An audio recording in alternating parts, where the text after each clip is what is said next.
So Juliana, kumbuka tukijuliana hali when it is too early. Love yetu ilikuwa changa, uliza atali. So why did you have to go so early? Saizi wanakuita the late. Saizi ni morning. Asubuhi sinolku nanemusha very early. Nikiangalia Rose mikononi amebeba maua. Akijiuliza ni nini likoua. Saizi washaanza kuita the late. Ama ni Julio umechelewa kuamka nikuambia chelewa. Na sina maji moto, maji baridi kichwani nilikumwagia. But haukuamka. Already uko shadedi. If wishes were horses, at least tungeni wait to ride along together.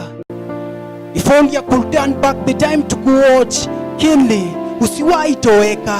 Ona vile umetuweka watchman to watch closely ndani ya coffin. Na vile umetulia design na uwezi hata cough. Walai Pasi was right. From dust to red usha to left. Hope ujasahau. Sini mimi nilikufunza kucheza na matopo ukiwa mchanga.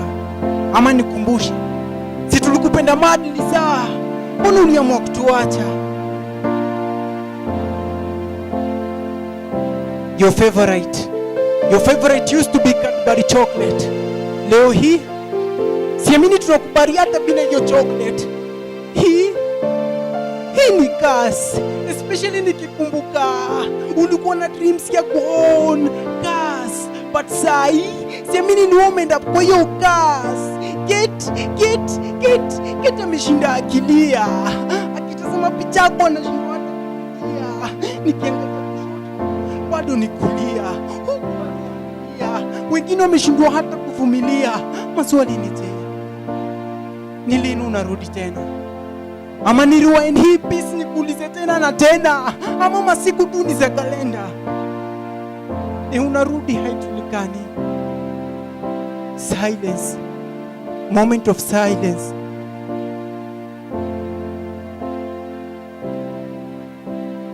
But wait. Sini jana tu nilikupeleka salon ukaniita darling. Sini jana tu Ashley akitoka shuleni alikuita mom. Umeenda na peace of mind nimekosa. Peace ya kilio ndo nakuandikia. Peace. Amani umeenda nayo. Nikiangalia mama mboga analia till we meet again. Nikiangalia fundi wa viatu analia may your soul rest in peace. Na tunajua wewe sijua may you shine on your way home. Na ukifika huko gotea malaika, waambie you are such an angel in our lives. Loving you was just but a last fantasy. R.I.P. Juliana, poet, Nafsije.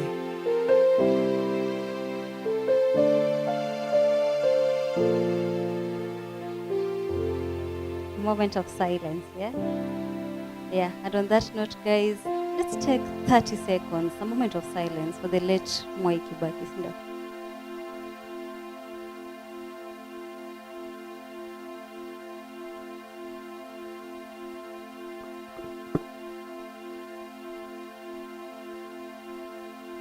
Yeah, so it is so sad that we lost Kibaki, but may his soul rest in peace. May his family, friends find the peace they need at this moment.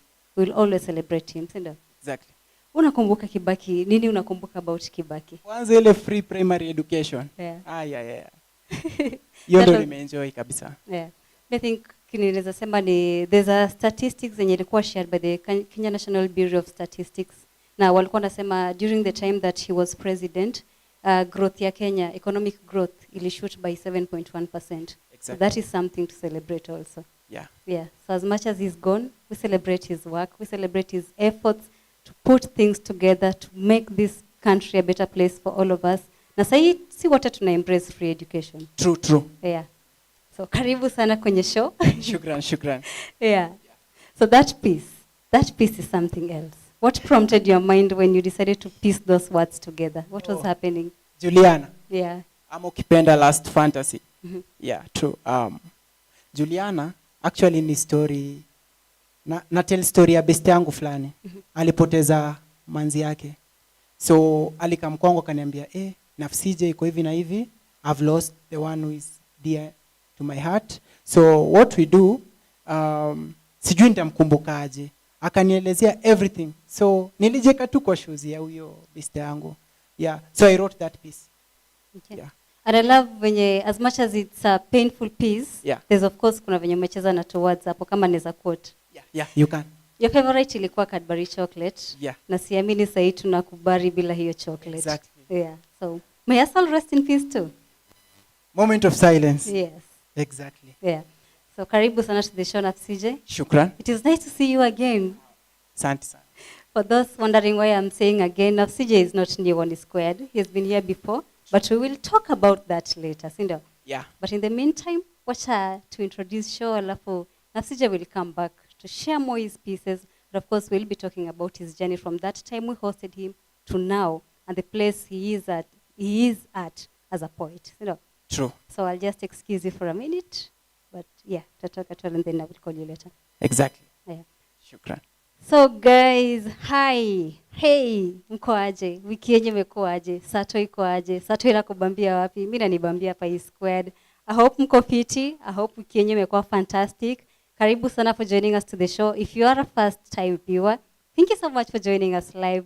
We come live to you each and every Saturday from 2 to 4 p.m. So hauja miss a lot, hauja miss anything. Karibu sana, subscribe to our channel. Do share our videos. Leave us a comment. Give us a thumbs up. Let us know what you think about the show. And of course, to our loyal fans, thank you so much for always staying around for Squared. We celebrate you guys so much and we love you guys so much. So let's hop into the show. My name is Caroline Atieno. We're going to be having an amazing show. Of course, Jackson is going to be playing the keys for us today and many more coming weeks. So karibu sana to the show, Jackson, as well. Yeah, so I'll just go straight into the highlights because we started on a low note. So I'll go to the highlights. So it's something to celebrate. In case you're a Kenyan and you're wondering, mali tunakuanga na swimming. So swimming is a thing in Kenya. And this is why. Now, Kenyan swimmers are back after a good show in Lusaka, Zambia. Kuna competitions zilikuwa in Lusaka, Zambia. And to celebrate it even more, there's this rising star, Najita Maria Bianchi. Now, he 6 medals as the national team of the 2022 Canazon. And of course, the champions really happened in Lusaka, Zambia. So we thank you so much. We celebrate you for raising our flag higher for that. And congratulations on your wins. And let's keep doing more. And then, of course, President Kenyatta flagged the Deaflympics team. They're heading out to Brazil. Kuna competitions in happen in Brazil. And now this is a team that has proven for the last couple of years that disability is not inability. So we wish you the very best in the competitions. May you win. I know you guys will win. Thank you so much for representing our country. And then now when we go, of course, before we get to the lowlights, KCSE results zimetoka. Sijui kumeenda aje. Sasa si tuambie hapo kwa comment section. Do you know someone mwenye alikuwa amekalia exams and how have they performed on the national examinations? What do you think we can do to make this release results isikuwa na that much of tension? Inakuanga na tension, nako kadika inakuanga na ka tension. And there's like a tweet nilikuwa nimeona in the morning actually. Magoha aliamua tu release results on a Sabbath day. Ile day yenye tutafaa kwenda kuomba Mungu. Yeah, so let's share with us on the comments. Tuambie umepata ngapi kama wewe ni umekalia exams na kama kuna mtu unajua amekalia exams alipata ngapi and what's the way forward. And then of course, when we talk about the highlights, there's a sad incident that happened in Kiambu this week. So there's a woman alichomeka na a 3-year-old beyond recognition. We send our deepest condolences to the family. May you also find peace. And it's been a sad week. This week has been that week. So may you just find peace and may you be able to conquer this time. May you be at peace. And may you just find peace. And then we also have, nawambie wiki, this has been that week. So there's also a killing that happened in Jomo Kenyatta University of Agriculture and Technology. There's a 4th year student pursuing industrial chemistry, if I'm not wrong, yeah. He's pursuing industrial chemistry, and he was snubbed, at least not snubbed, sorry, he was stabbed to death in the presence of his girlfriend. We don't know how that case is going to turn out, but we hope that the family will also find peace, and we hope that girl will recover from that. And of course, when you walifanya hiyo kitendo, guys, God is watching. Yeah. And then, of course, tumongelelea passing ya Kibaki. It is very sad for Kenya and of course Africa at large. Yani that was that president. Unule president mwenye, wacha venye sahi tunakonga tunafanya, do you know Kenya is the only country, among the few countries of course in Africa, or in the world, yenye ilifanya president atoke social media. Yani we've been on Uhuru's neck. Uhuru had to quit social media. And then there was this president, the late Kibaki. Ule sasa hako anakuweka. Ukamletea na yeye pia atakurushia yake. If you can remember, one of his common words alikuwa anatumiaga sana ni mafia kuku. So may your soul rest in peace, Kibaki. May your family find peace and may we heal as a country. So welcome to the show. We have a great lineup today. We have amazing poets in studio. You have interacted with Nafsije's art. Nafsije, other than being a poet, is also an actor. So he's going to be sharing his poetic journey with us on today's show. We hosted him some time back a year ago, but we're going to be talking about that as well. And then we also have Poeta. Poeta likes to be identified as a critical thinker. We will talk about that as well. He is also into podcasting. He is an amazing poet. And of course, if I quote, he's Kenya's spoken word king. So we'll talk about that too. So welcome to the show.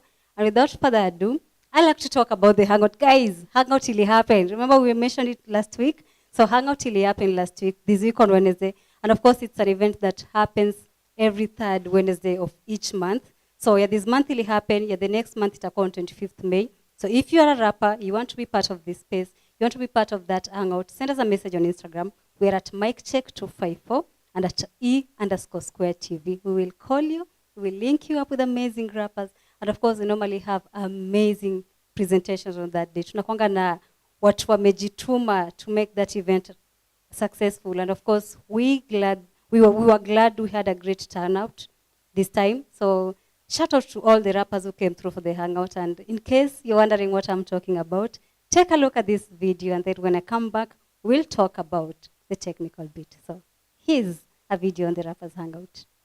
How can you build a brand? Each and every person, as long as umekaa hapa leo, uko na brand.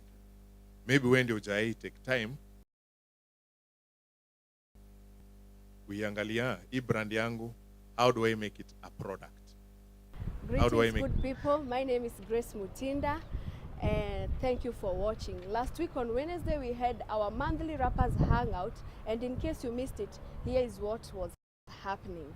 Yo, mina kaza gamba, mina kwanga mkamba, Buda na waganga na wagwara kiwakanda, cheki Buda Black Panther, nikifika na waganda cheki, hapa ni karata freestyle mini master, kichwa ni marasta lines, bado ziko faster, kama ni matiki ni mandege, Buda niko haya cheki, 422 ina come through, Buda na ngusu, cheki luku, cheki juu chini niko tu, hapa hivi kama ni kuroga black boy, mi niko kamili cheki. Mana hopla six, okay, alichukia juu sina kakitu, atikiza haina takitu, veni sina nyama niko skini nataka zitu, vena chizi na luku na sina kakitu, it's explicit, vena deep perform na kwa kisi deep, sit and drop EP, goza mbili si jini by EP, kwanza nini guza chiji, kwanza venye niko busy, yeah, okay. Swesta nauti recruit ya polisi, wodo wezi ya jana wala kamiti, ni acha nae juu ye upena kuvaa kamisi, who plus day ahamisi, beni mabrona hamisi.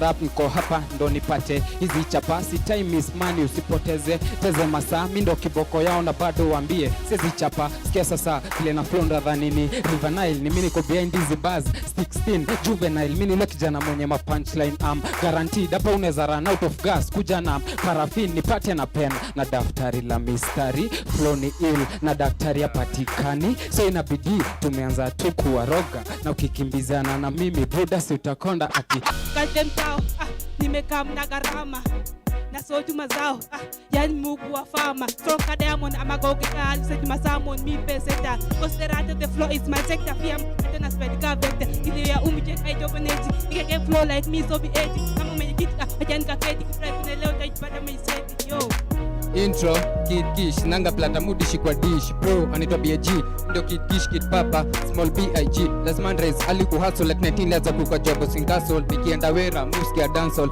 early morning no vile Ben Castle nikipata covid to start coughing flemea I'm sorry tunda kwa coffee utakinja kwa na mask stop joking best to washa kitu sa smoking new cruise kan damage irori pigadire kwa jamu ni mingi joko na lori new cruise kan damage irori pigadire kwa jamu ni mingi joko na lori kin kama na kifua pia nsaulizia mboga smandum sa pena kunywa kahawa vitisho I'm up laughing listen to the beat and the way I'm trapping sina raka do my thing talking kama na raka pia unaweza kula more than blow ndo wangu wala wakono shedu na jiwe raka nikavunjika mkono kwanza makali kila siku sina jali mlaina na mtu mengali kila siku nani farifali papali pupa kila siku sina pupa na mtupa design kwanza napatwa na kikuopa trigger happy wala inaweza kuduma on niko on hapo watasema na mchuma ba na cheki haka nasema check on kwa ba so mi bana ni bondia ni Yana tumia bar like the brother nikikunywa some chai mimi nasema na watai like Yana wanna respect on the Yana so mi bana ma Elparuon body game so we body happy do it on the team them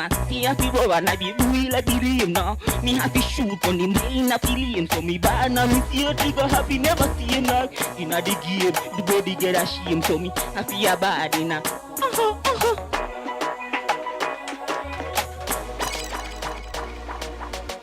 Yo, Crazy Brains. Yo. Yeah, that's what's up. That was the Rappers Hangout that happened on Wednesday. And remember, this hangout is brought to you courtesy of Black Boy Media, courtesy of Black Boy Music, and of course, courtesy of E Squared and Mic Check. You can be part of that hangout. Kama wewe ni rapper, una watch sai uko pale mtaa. You can also be part of that amazing experience. All you have to do is send us a message on Instagram at miccheck254 ama at E_square TV, and we will get you into the show. I remember, as an artist, as a rapper, there's also, as much as you're into that space, exploring and experiencing that space, kuna kitu inaitwanga branding. So how do you brand as an artist? How do you brand as a rapper? How do you maintain that brand? And how do you protect that brand? So other than just rapping and freestyling, there's more to the Rappers Hangout. And this is why you need to be part of this hangout, guys. You get to be taught some of these things that you want to get to learn pale kwa street. So we had a speaker on the show who talked about branding, protecting that brand and maintaining that brand. And here's a video. Take a look and then we will be back. How can you build a brand? Each and every person, as long as umekaa hapa leo, uko na brand. Maybe when you take time, kuipackage, kuiangalia, hii brand yangu, how do I make it a product? How do I make it make money? Niki prepare for hii presentation, nilikutana na CD yangu fulani. Hivi ndio tulikuwa tukitengenezaga CD. I don't know kama wengine, kuna wengine wenyu na niko sure mmeanza kufanya muziki kama watu wauzi CD. Tulikuwa tuna present CD hivi. Hii CD yangu niliuza sana, ilikuwa Nakumat. Siku hiyo tulikuwa tunasikia tu iTunes kwa radio. But I sold hundreds of copies of this kwa shelf za supermarket. Na supermarket hawako wanachukua hizi. Hizi ndio tulikuwa tunauza tukienda shule. Tulikuwa ukienda school mission 150 ma students wanabuy. But sasa kulikuwa na watu wenye walienda an extra mile. Supermarkets used to want to sell something like this. Naona, umepackage poa kitu ikikaa kwa shelf inakaa decent. But then whatever ulikuwa umeweka ndani ilikuwa na story. Umeexplain. Imagine hiyo CD yako umeweka kwa station fulani. Presenter anafaa kucheza hiyo muziki. Anasema nini akicheza muziki yako? Nitajua aje huyu msanii anaitwa Santejo, hii ngoma inamaanisha kitu fulani na aliimba kwa sababu ya hii na hii na hii. Because that presenter wants something to be talking about as they play that music. And this inlays, zingine most zilikuwa hata na lyrics na story. Alafu hapo hivyo nyuma credits kwa wale watu wamefanya hiyo job. As an artist, leo tutaongea sana kuhusu branding. Because branding, your brand is what you will sell. Branding is what you will eat. Branding is what will earn you money. Kama your brand haiko, una survive tu. And every show, mimi nilikuwa nikienda, nilikuwa na a t-shirt for your occasion.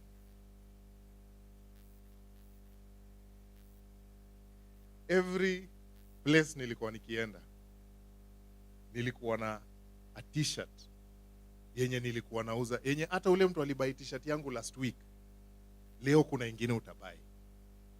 Jili, somebody took time, carefully, every time, aka make t-shirts. Na every time nilikuwa na event, ama anytime nilikuwa nikienda kwa gathering, mali niko sure ndapata na wase at least 10. Sikuwa nakosa t-shirt zangu kama 5 kwa bag, na ma CD. Kuna wengine wetu, hata wewe ujui uliingia stage ukikaaje last time. Hauna style. Wewe vile uko. Hata kama ulikuwa unatembea hapa hivi chini, beshi yako akwambia wewe ni aje, kuna event. Hivyo vile amekupata hapo ndio utaenda hiyo event. Na uitishe mic. Wajamaa, naweza shika mic. But in the morning saa ile uliamka, did you have that in mind, that I was going to a certain place to perform? Did you take time to prepare, to ask yourself, kwa hawa wase watakama hapa, leo kuna wase wangapi hapa? Kuna wase kama 20. What version of Michael Black do I want to give these people? Because if you're building a brand, hiyo swali lazima ujiulize every time unatoka kwa hao ukisema unaenda event. You as an artist, why you're doing whatever it is you're doing must be very clear. Na hiyo hakuna mtu mwingine atawahi kusaidia kujua, ni wewe. Wewe mwenyewe ndio utajua ni kwa nini unafanya ile kitu unafanya. Because now the next steps that zinafuata, mali sasa tutasema now we want to start building products. Naunda t-shirts, naunda muffins, naunda wristbands, naunda merchandise, water bottles. Ni nini itafanya mtu atake kununua hiyo muffin, hiyo label? When ni brand na bado kuna brand ingine na bado wase wa kurecognize huko nje ka brand mbili as one person. Naweza sema ni possible, because that is what personally I've been working on, to separate Michael Black from Black Boy. But kuna zile places zenye itakuwa ni ngumu kwa sababu kuna mtu atapatia Black Boy job jili ya Michael Black, because ana identify na E. Unaona? But now from a business perspective, for me, it is good for me to separate them, because siwezi shinda nimebeba kampuni kwa mgongo. Kuna places nataka kwenda vacation kama mimi. Unaona? So there is a possibility where you can separate. You can be running 2 brands. Trick is if one of the brand is associated with you, the person. If it's associated with you, the person, inamaanisha wale watu wata embrace your brand are likely to embrace the other things zile that person will come with. Unaona? So kuna mtu hata kuja Black Boy kurecord jili anatambua sana Black Boy, but kwa sababu ya association ya Black Boy na Michael Black anaona wacha nifanye my next project hapo. As a brand, how do you know you're on the right track?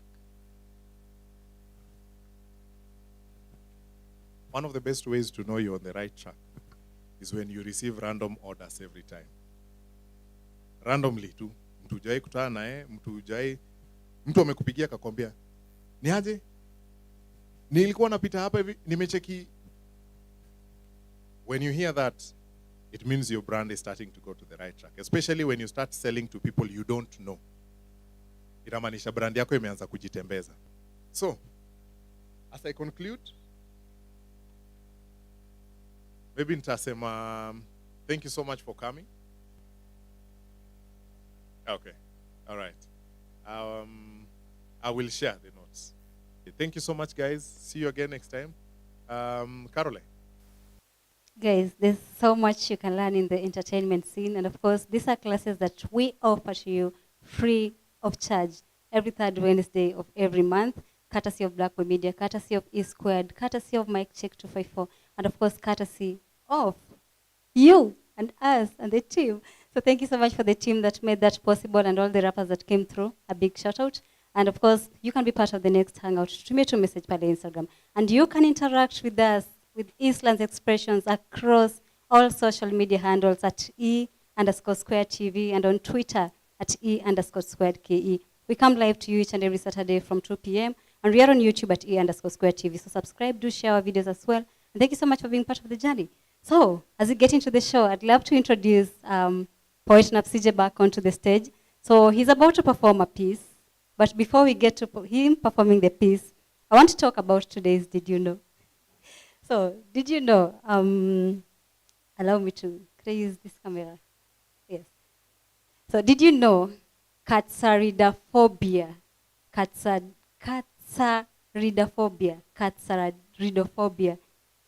is a fear of cockroaches? Kama unogopanga mende, ujaijua ni kwa nini unagopa mende. So now here is a reason.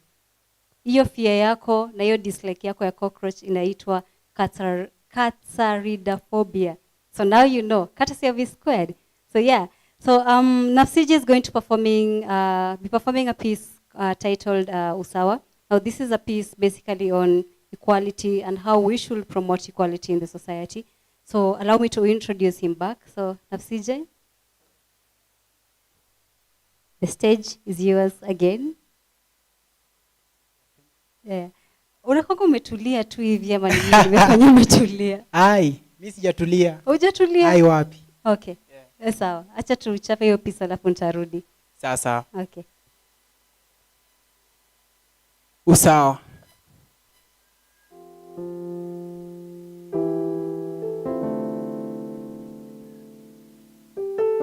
Mbele ya God sote tuko sawa. But mbona tuna fight so bitter tukipigania usawa?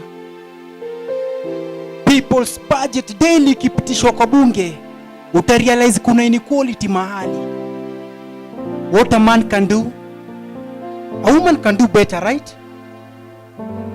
Tume contradict the statement.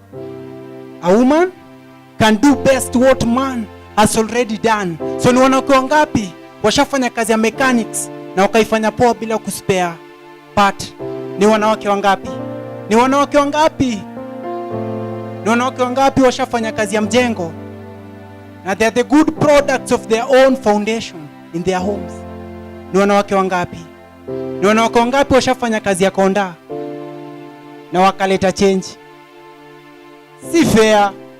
Person with disability amekuwa disable, hana mikono, but no one cares kumpatia hata helping hand. Kipofu na claim anaonewa zaidi. Kiziwi hasikiki. Bubu amekosa sei kwa hii community. Bila kusahau ule kiwete anatembea na wheelchair amenyimota right ya kuitwa mwenyekiti. Ni fair kweli? Ni kweli. Walikuwa cooperative, wakafungua bank kifamily. But hakuna equity. Wait until mzee mwenda zake alienda na mali yake kwa wili kasomwa. Eti mali yake yote iko huko utawala. His firstborn son ndiye anapaswa kutawala. So what about his daughter mwenye ana feel akona the same right ya kuown his father's property? Ameacha kwa mataa wala bila chochote. Strongly feel that wanawake wamechukuliwa kama kiumbe dhaifu, and that's why kwa parliament siko occupy space tu. Women reps wanamata na bado tunahitaji other reps kwa hawa wanawake. Bila kusahau boy child ana claim amesaulika. Sini hawa watu wanawake wanaturep na tukipeleka kesi kotini inatupiliwa mbali. Boy child yuko under siege. Kosa kufika kijani bila maziwa, wife atakuita ng'ombe. Boy child yuko under siege. Sikatai. Uona chapwa na wife. Mwanaume ni kuvumilia. Nalia pole pole, ndani kwa ndani, angalau jirani yangu asipate kusikia sauti yangu. Cause kesho utasikia imetumika kutengeneza mimi mahali. Na ikihappen vice versa, nimepiga wife yangu, utasikia imegongata vichwa za wanahabari. Na usishangai kusikia nimefungua maisha. So I'm a proud Kenyan. My homeland ni Kenya. Mkuru kwa jenga. Na tukijenga wanabomoa. Tukijenga wanabomoa. Tukiraise our voices high wanatushusha low. Wako tayari kupigana na sisi hadi na court of law. Wanatumia masanse. Extrajudicial killings imekuwa extra kuliko innocent souls daily tunapoteza kwa ajali. And they gava itujali. Some of us tuko homeless. Tuko jobless. Na bado KRA inatupin down. Inadai out tax.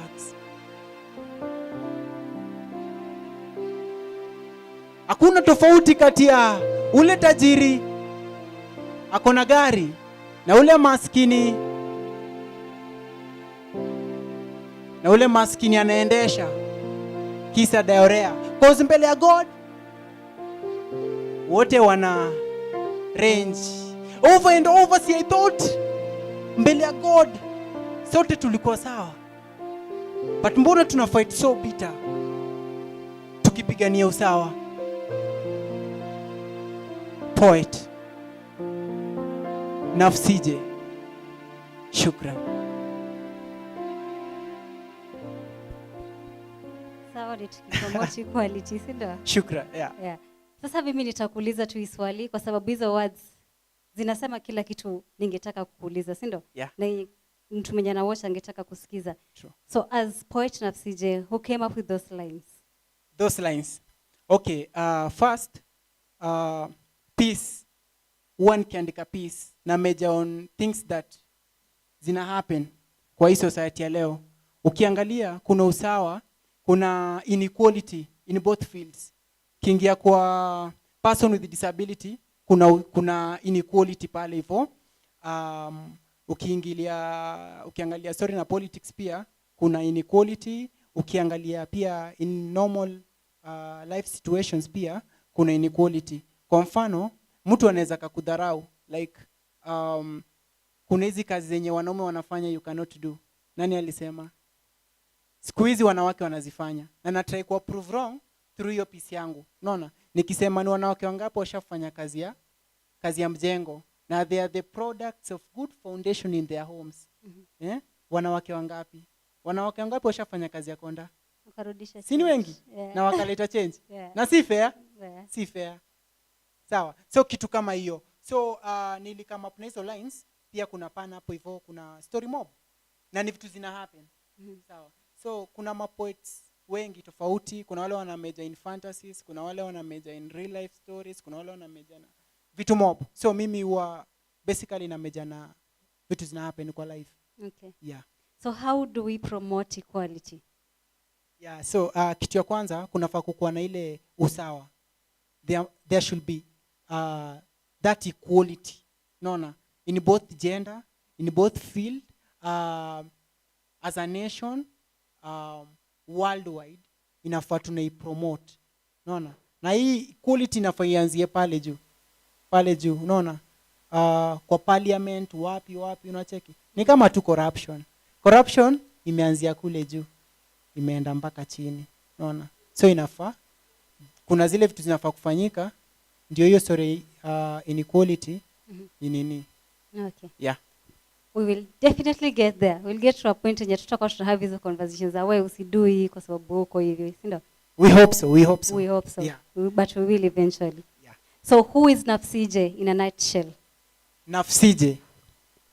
Nafsije is my stage name. My real names are Victor Otieno Ouma. Yeah. So Nafsije is nilikama hapo na jina Nafsije. Nafsi. I believe kuna nafsi yako. Kila mtu ako na nafsi. Sawa. So kuna ile J. Ile J inakuanga maswali kwa community. Like J, imehappen aje? J. Ai, sielewi. You see? So kuna zile shida zina happen kwa society at large. Na mimi husema society ndio inanipatia inspiration kwa kile ambacho nafanya nini? Napaswa kuandika. Yeah, society. So nafsi. Natumia nafsi yangu kuingia kwa nafsi yako kenye una feel ku create that piece kitu ina happen, then na deliver pale kwa community. So I represent their own views, their own question, using my own nafsi, your own nafsi ya kila mtu pale hivyo nazipresent through poetry. Okay. Yeah. So tukijaribu kunarrow down, ni community gani Nafsije ana represent? Community. Hood ni Huruma bado. Hood ni Huruma. Hometown, Shago pale hivyo Siaya, huko ndo home. Okay. Yeah. Okay, so Nafsije started writing in 2018 and then you had your first performance in 2019. True. Yes. So what has that journey been like, transitioning from 2018, 2019 and then now to 2022? 2019. First 2018 I used to write, but sikuwa that serious about it. Kwa naandika naweka. So story na performance nilianza 2019, of which I thank Black Boy Entertainment. Yeah? Kwa kunipatia the first stage pale Huruma. Kulikuwa na hiyo event ya Eastlands Expression. Nakumbuka nilifika show na slippers. Hiyo ni ukweli. Yeah. Alinipatia hiyo show na alini-encourage mpaka sasa hivi kwenye niko na hadi akaniambia hebu kama ufanye kitu. Yeah. Na namshukuru sana. So kuna ile pia challenges nimekuwa nikilearn from this point to this point. Kuna na challenges, story na recording kwa studio, alafu pia kuna wale wase wanakudhulumu yani, wanakudharau. Hiyo story na inequality sasa like you cannot do this thing. Mbona una waste time yako, you see? But mi ufuata nafsi yangu. So mi nafanya kitu yenye I feel it is right. Na nashukuru sana kwa wale wamekuwa wakinipatia motisha mpaka sasa kwenye niko. Naweza sema ni God. Yeah. Okay.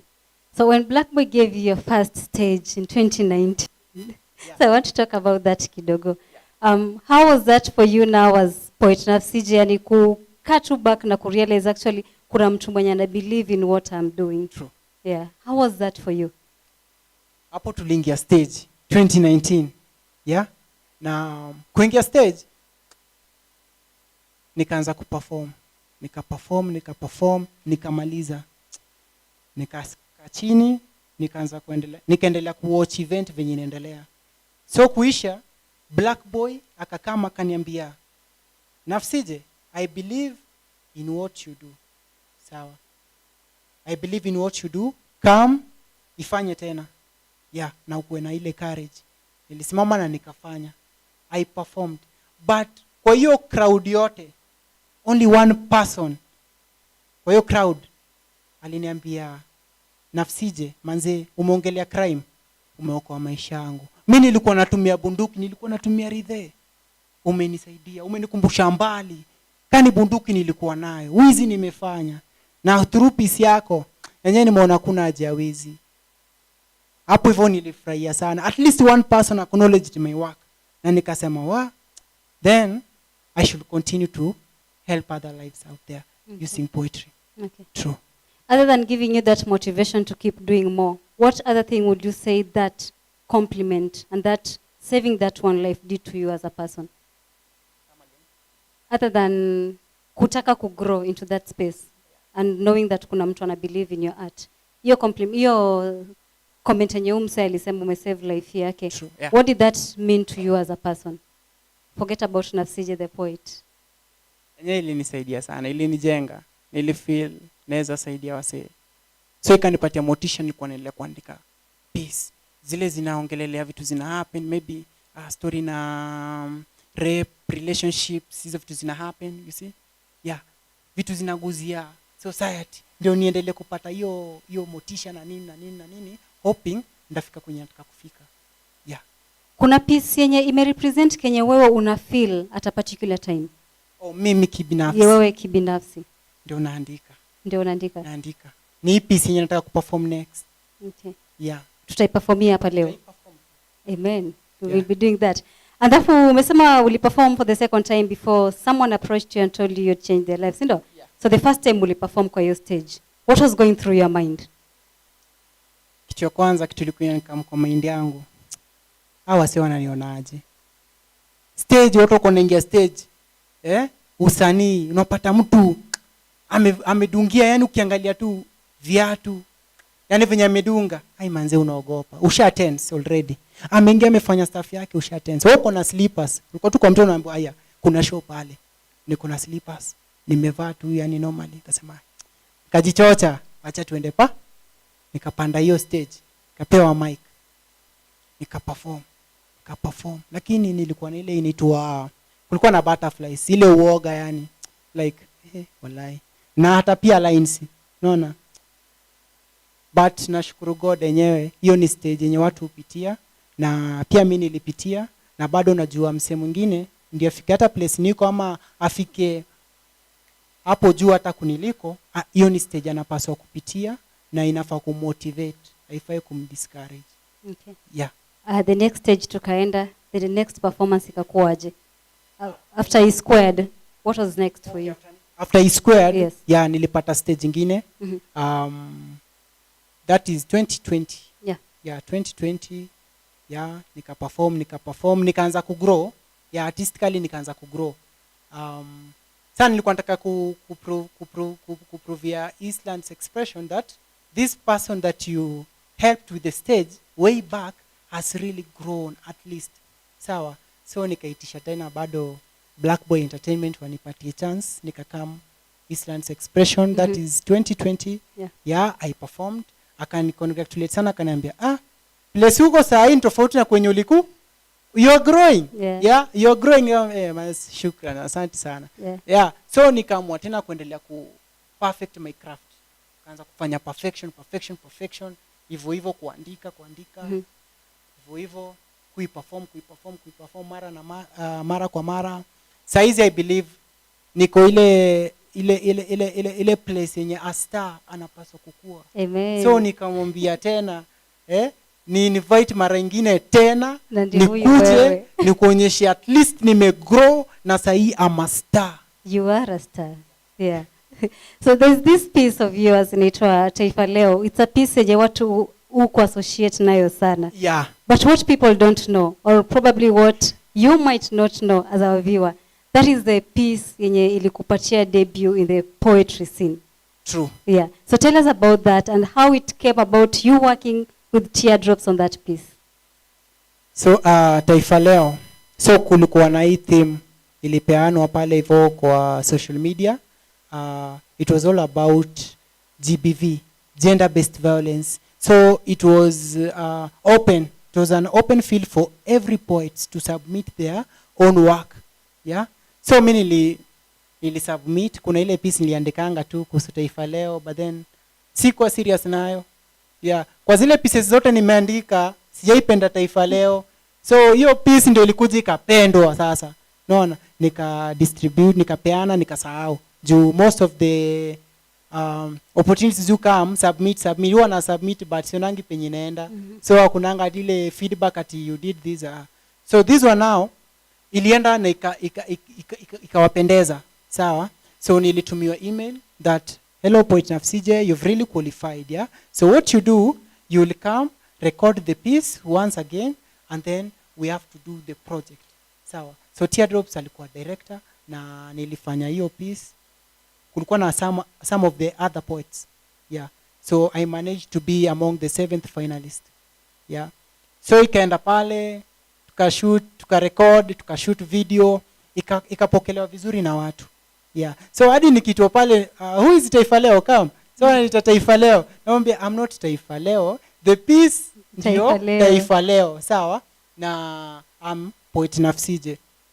So kaniambia, hiyo Taifa Leo, what do you mean? Nini umeandika kwa Taifa Leo? Like, ulikama hapa aje na hiyo title? Sawa? Kamwambia, okay, Taifa Leo.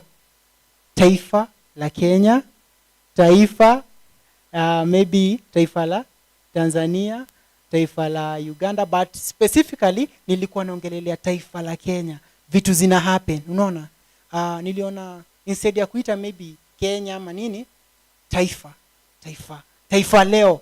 Unaona? So hiyo piece nikipresent hata stage performance yangu huwa inakani kama napatia na news report poetically. So ilipendezwa na watu sana. Someone who's wondering what this piece is about. I believe unaweza katupatia tu ka line tu, si ndio? Yeah. Yeah. Inasikitisha kule mapenzi ya sasa inatufikisha. Mnachoma picha, si true love ilipanda meli. Siku hizi tunaiona tu kwa teli, na kina Romeo na Julieta, Alejandro na Marieta. Wazee wanachoma nyama na mpango wa kando, ilali watoto hawana hata sweta. Yeah. Iko YouTube of course. Yeah, iko YouTube. The full piece iko pale YouTube, unaweza enda watch. Yeah. Yeah. So when we talk Taifa Leo, we talk Nafsije, we talk Kenya, we talk everything nice, you know? Yeah. Yeah, so you've told us about where your inspiration for poetry comes from. True. Yes, but maybe if you don't mind sharing, where does Nafsije want to be as a poet, let's say in the next coming 1 year? So the next coming 1 year, maybe 5 years, nataka kukua place siko leo. Unaona? Nataka niwe place nasema yenye God ameninua. You see, God ameninua. Nataka ni share stage na some of the best artists, the same stage, na mimi nikuwe recognized as a star kama wao. Nataka ile nifike ile point naweza come up with my own event, show yangu, one man guitar. Now this one man piece. Sawa? Na wasewa come na wa watch kitu na do. Okay. Hiyo ndo point nataka nifike, na nikuwe na help wase pale nje. Okay. Yeah. How mastani kina nani na who do you look up to? Tuseme tuanzie Kenya and then tuende pia international. Okay, star, ule star mi huwa naangalia, huwa na look up to Nafsije. Nafsije is a star. Nafsi yangu ndio natambua. Because kuna kitu moja. Nikiwa naanza 2018 I used to say my role model is maybe King Kaka, maybe kakaangu wa nyumba, kakaangu wa ushago, maybe anko yangu, maybe nani, you see. But the moment uko na shida, ama the moment unataka wa kuhelp financially, maybe doza kwenda studio ni hata kusaidia. Hakuna mtu atakusaidia, ni wewe ujisaidie. So you are a star. Kila mtu ni star kivyake. Mimi husema hivyo. So mimi hufanya kitu kulingana na mimi. I don't do something ati nafanya kama nani, nafanya kama hapana. Jiaminie. Wewe ni star. Wewe ni star kivyako. You are a star. Wewe mwenye unatuwatch pale home. Wewe ni star. Nafsije amesema. As I get to the comments, Nafsije, maybe unaweza tuambia like greatest lessons zenye umelearn kwa hii space ni gani?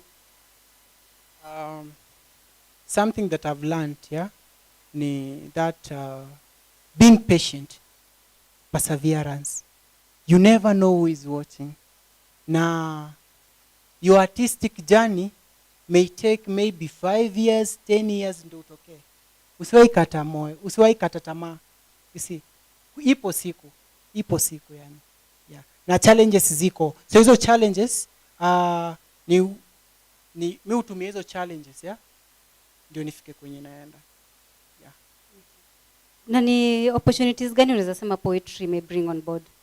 Opportunities. Yes. Okay, kuna open mics, kuna poetry after lunch, National Theatre, kuna Kwani open mic bado, National Theatre, kuna Ubunifu Arts Cafe iko Kariobangi, vitu kama hizo. Kuna poetry nowadays at least ishaanza kujulikana. Tunaanza kupewa stage kama wale wasanii wengine. Yeah. Okay, let's get to the comments. Peaches the entertainer anasema loving the show. Thank you so much for staying tuned. Peaches anasema anapenda the show. Thank you so much. Steve Biko anasema niko ndani, karibu sana Steve Biko. Brad Ongot anasema locked, loving the show. Thank you so much Bradley. Steve Biko anasema I need to be in the next hangout. Nifunze kujibrand kama ababa ama tuseme the father of cat. Hey, you need to be. The next hangout ni on 25th. Tutakulink Steve, tutakuget to the show. Then Steve Biko anasema fika nyumbani bila maziwa uitwe ng'ombe. Na vile bei ya ng'ombe imepanda. So ni bei ya ng'ombe. Okay, bei ya ng'ombe na bei ya maziwa imepanda. Si ndio? So mtu okay, acha nisiseme kile nataka kusema. Sema tu. So mimi nikakuja home bila maziwa unite ng'ombe. In other words tunasema mimi ni kuna venye niko juu hapa. Yeah, na kukusi like Unajua Ni matusi high class. Kitu yenye tunafaa kuelewa kuna kupata na kukosa, sawa? So unapata umeenda job, umekosa, hata unaogopa kufika home. Unaona? Juu utafika home bila maziwa. Maziwa inaweza kuwa pesa, inaweza kuwa maybe vile utajikimu kimahitaji, you see. Maybe hujaacha saa hapa umefika. Then unaambiwa ng'ombe wewe. Like it really demoralizing say. Yeah. Tusifanye hivyo wadau, tusifanye hivyo. Steve Biko anasema keep on bro, utafika. Keep on. Shukran, asante. Wewe ni star. Asante. Yeah. And then we have Rosabel Muga. Hi Rosabel, thank you so much for joining us live for his squad. So Rosabel, I want you to subscribe to our channel so that the next week tutakuja live, utakuwa part of this conversation bado na bado utaweza ku access content yetu across the week. So welcome to the family. Anasema Nafsije is an iconic in the making. Okay. Umechukua kabla nimalize but ni sawa. Anasema Nafsije is an icon in the making. Tunakuona. Nancy Vansi anasema the show is lit. Hi Nancy, thank you so much for staying tuned. Uko na watu wanapenda art yako, mimi pia napenda kazi yako. And of course, we celebrate you. Squared is happy to be part of that journey, the growing journey. Na there's more to come. Santi. Yeah. So I'll let you perform the next piece and then we'll come talk about the handles. Okay. Yeah.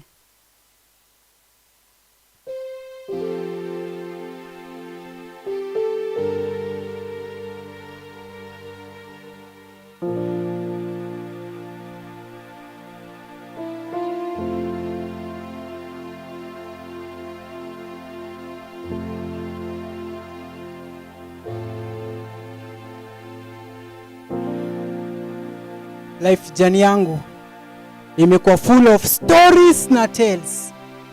Wale wananisoma ndio wale tu wanangojea nikosee waanze kunisomea. I feel maisha yangu imekuwa movie. Nikaa series, nikaa siri iko hidden na mimi. Kwa sababu ukiuliza wale wasewashani watch kwa TV, watakwambia maisha yangu imekuwa full of drama mob. So life ni full of lessons. Ule anakufunza kucheza karata ya maisha, kugamble na karata ya maisha. Sana ndio kuchezea poka.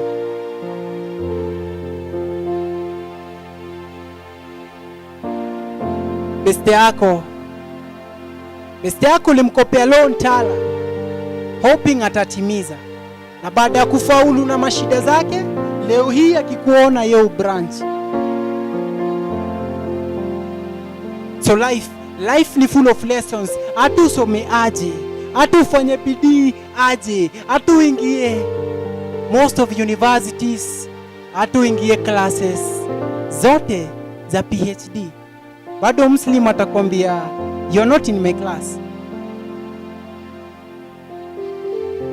Nimejifunza hakuna tofauti kati ya healthcare unit na police service.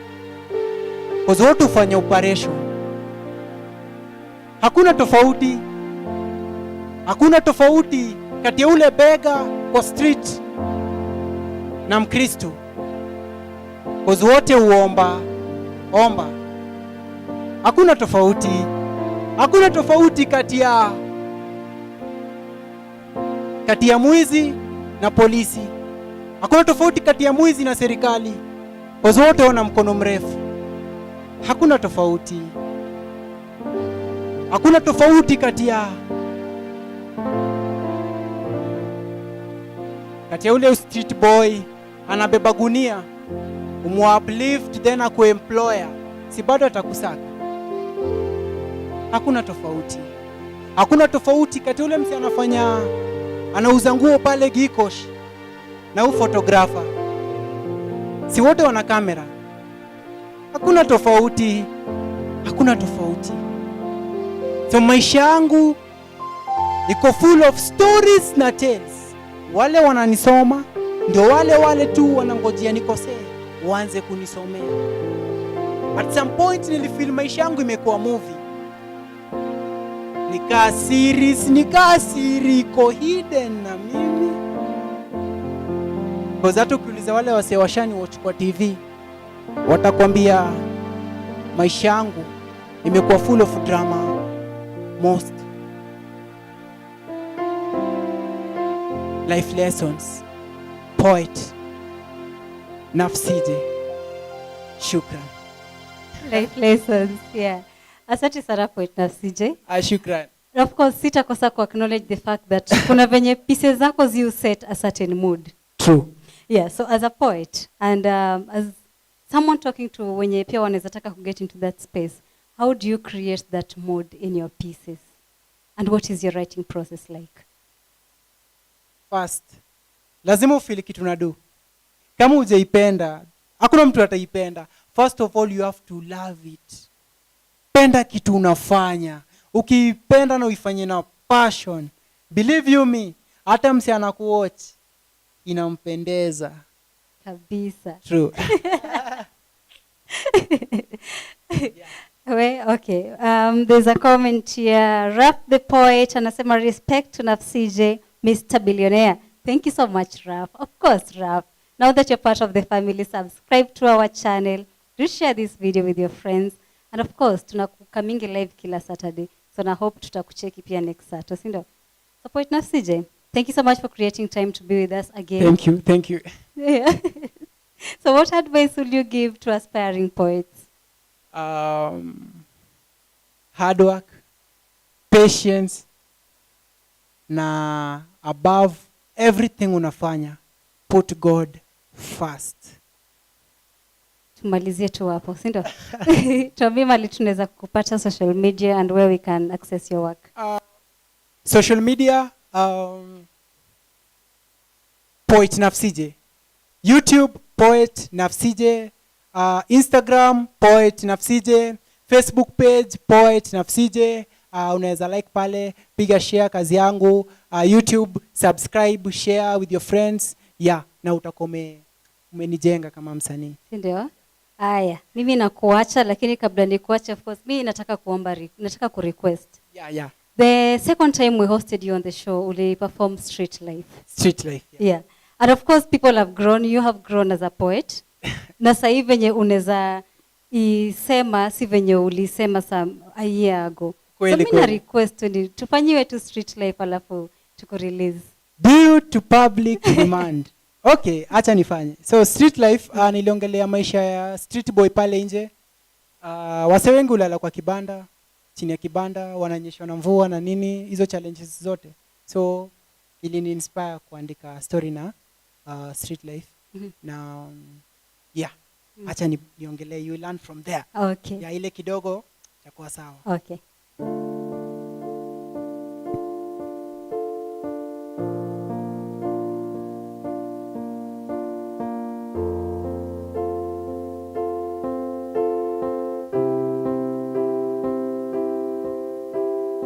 Amechafuka, ana mavazi. Amechafuka, hana mavazi. Amechafuka, hana mavazi. Na akibeba gunia, then unasema okay, he sucks. So Street Life ya streets ilinifunza kufanya hesabu, si ya ku-add value kwa maisha yangu, cause all ilikuwa inafanya ni ku-take away. Ili take away dad na mom kwangu, ili take away happiness kwangu. From home nimejikuta streets najililia, nikijiuliza why me. Life ya streets imenifunza mimi ni kama wewe, lakini wewe unaona hatuwezi fanana. Okay, uko right. The last time uliona mvua pengine ni kwa TV ama kwa vitabu za Spotlight. Mimi ulala chini ya kibanda. So mostly nime-interact na mvua. Most of the time uniona mwizi nikiwa nimevalia mararu, At times nikivuta gum, story yangu huwezi taka kusikia because haiwezi stick kwa mind yako. So life yangu as a street boy imepitia challenges kadhaa. Nenda tea room kuitisha chai. Definitely nakuwa blessed na coffee. What did we done? Ni nini tulifanya? Saa tumekosea. Ngawa mbele ya Mungu sote tuko sawa. Straight life. So for more peace, iko pale YouTube. Nenda usikize, itakujenga. Na pia nenda subscribe. Nenda subscribe. Yeah. Asante sana. Keep shining, keep the star high. Thank you. Yeah. We will interact more definitely. Yeah. So thank you so much. So tuki wrap up show. Moment of silence. To Mwai Kibaki. Mwai Kibaki is gone. Alikuwa one of my heroes. My dad never believed in free things, but definitely alikuwa convinced that my son would learn from free primary education. Ukiuliza mlevi atakwambia our former president aliacha legacy. I guess you can see. Mazuri yake imebaki, yale mazuri alifanya pia imebaki, ya kufaulu pia umeacha imebaki. But you, Kibaki, you're gone. RIP to our former third president, Mwai Kibaki. Shukran. RIP. Thank you so much. Asante. So guys, that is Poeta Nafsije. Of course, you can interact with these pieces that you may perform in Squared. You can also be part of that conversation at YouTube. On YouTube at E_Square TV. You get to interact with us across all our social media handles at E_Square TV. And of course on Twitter at E_Square KE. So as I let Poeta Nafsije leave, I'd love to introduce our second poet of the day. So this guy, he's a spoken word king in Kenya. Mi nataka kujua kama queen alipatikana, ama queen yuko, ama kunaenda aje. So ladies and gentlemen, without further ado, allow me to introduce, for the first time on E-Squared, Poeta the poet.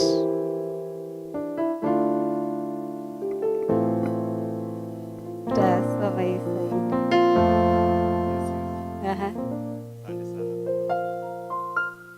So utakaribisha tu microphone, karibu.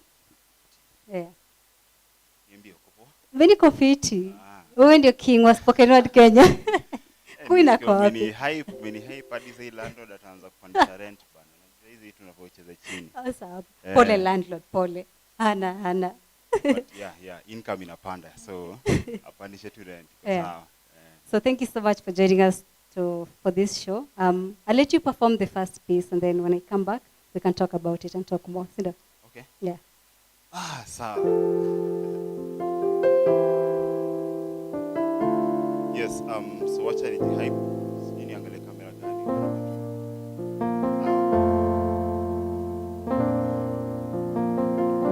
So this piece inaitwa Sandak. Sandak is a low word to me, sandals. So basically, we don't normally explain what a poem is, but since it's in Luo, I'll just explain the wale watu si wajajua ile. So Sandak is a mean sandal, and sandal ni ile Sandak ni sandal ingine ya kitambo sana. So basically right now it's so rare. So this poem is about a girl. So when we refer to her as a sandal because she's very rare to find. Anya paru cheng mane anemi. Cheng ne kech. Nani managile kena. Our eyes met at a right angle. Katakada tiegi Pythagoras theorem, it was a fact. Your buttocks protruded at an acute angle. Nyako mopuk no kau kwan charagbi. Ziguembe. Your figure is all over the place like a triggered peacock showing its beauty. A girl toto. Nimi a smile. Smile sensodai. Mara uo na nyisi ni amanyo dhako. To chal ni ditch. To kaki ditch ni inyadwa dichwo. Ahero gamana kaka ibonjo to kinyisa ni akiwacha. Tawinjo mana kasu ya kaya to wira. Hey, Sandak Nyarwegi. Are you a member of parliament? Because the way you are blessed with sitting allowance looks like you can sit for a man chapat. Are you jig? Inyakata bleach nyakapamba. Angeni hera muto. Love is blind. Tokaka unpackage. Will you love me, myself, and I? Neza kukumpea na all the 26 alphabets. See, when the photo shoot, I can only picture you and I. Caroline. Mapenzi inaran dunia. Naomba ni save namba yako. Jukila lisema likiba yozi. Kama unapenda kutravel na kupeleka France, nikupe French kiss. Achana na French fries. Chip standing pale Odeon ni 50. Lazima to save cent. Aheri. And that's why tukikuwa jikoni tukiosa vyombo, we are always in sync. Sandak, agal toto, in fine. Kidwani alimi, twakaoma na peng mudhuru wakaedi. Kila nyaka kondere. Caroline, Sandak, angeni hero popcorns. Abro kelo niondel. Toka pizza is expensive. Abro keto ni nyanya go tungwe wichapat. Binyiraj, kikikwaya yogurt. Mama naonywa ndo chak mopueko. Your circumference, chalgia gwada. Do you do squats? Adoma nani ya kendi.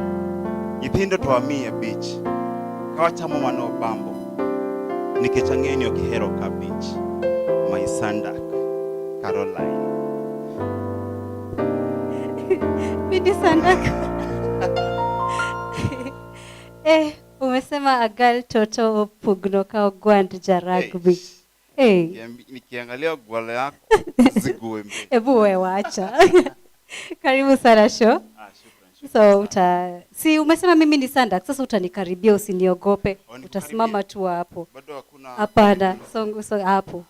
Usiniogope sasa. Haya, sasa tuambie Sandak. Okay, haikuwa yangu but yeah, so what was the motive? Okay, you're praising a woman, but what was the other motive behind that? The motive behind this is I normally try to compare. It's comparisons too.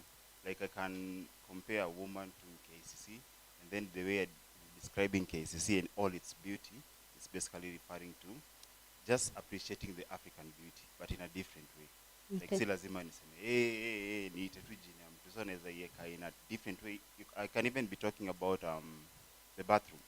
I'm describing the bathroom, but it's a woman. Basically it's just being unique. Okay. Praising the African woman. Praising the African woman. Kuna tips huko. Nakwambia. So Poeta ni nani na by the Poeta? Poeta ina Poeta, like, is that your real name, mama? Yes. Okay. Mono umecheki kama na kuenjoy, but yeah, that's me. Okay. Basically Poeta is all art. So kinita Poeta, the first thing that comes into your mind is poetry. So yeah, that's one part of it, but Poeta is an artist. Mimi ukikata damu yangu saa hii inatoka tu damu ya art. Okay. So basically it's Poeta. And he is expressive. Yeah. That's why you're on Island's expressions. Very expressive. Very expressive. Of course, we will experience more of that. Yeah. But in the meantime, maybe you can tell us how your upbringing, shaped you into the world of poetry. I started poetry, performing professionally. It was in 2014. But I can say my upbringing, like unacheki nikikuwa mtoi, I was more into like memory verses. Nikaenda high school nikiingia choral verses. After high school nikaanza kuwa na perform kwa set.